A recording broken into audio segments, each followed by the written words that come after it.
point in your career did you feel like, you know what, this is why I'm doing this? This was it a particular person that you met, or a particular job that you did? Well, there were two.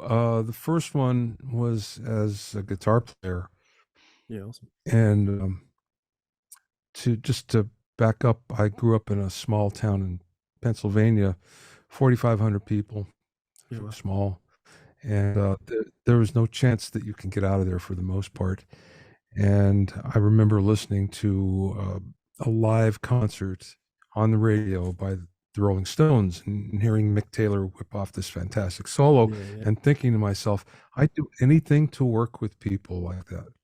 yeah, awesome. 20 years later, I'm at SIR in Los Angeles, the rehearsal facility, and I'm the musical director for Mick Taylor. And at the end of our rehearsal, before we go out and tour, Mick said, I feel like playing a Stones song. You play the lead, pointing at me. Yeah, And he detunes his guitar into that drop G tuning, that famous tuning. He says, let's play Jumpin' Jack Flash. And when he hit that first chord, I remember thinking, I've made it. yeah, I may not go any farther in the business, but this is what I wanted, and this is what happened. And awesome. I was overcome. Now I couldn't play the song after that, Yeah, so I messed it up, but it didn't matter because it was like, oh, this is fantastic. yeah, And that's awesome. then the second one was after I was writing for a little bit. I was writing articles and for magazines, Yeah, dozen of them or so. And then I decided I was a good recording engineer, but I wasn't a good mixer.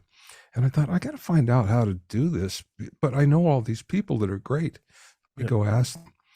And that resulted in the first edition of the Mixing Engineer's Handbook. And I didn't think much of it. I wrote it and I sent it out to 5 publishers, and all 5 wanted it. So there was one publisher in particular that was particularly aggressive about it. And I remember when it came out, and there were all these sales because there was no other mixing book on the market. yep, And thinking to myself, well, this is pretty good. This is something I never expected, and it's turning out really well.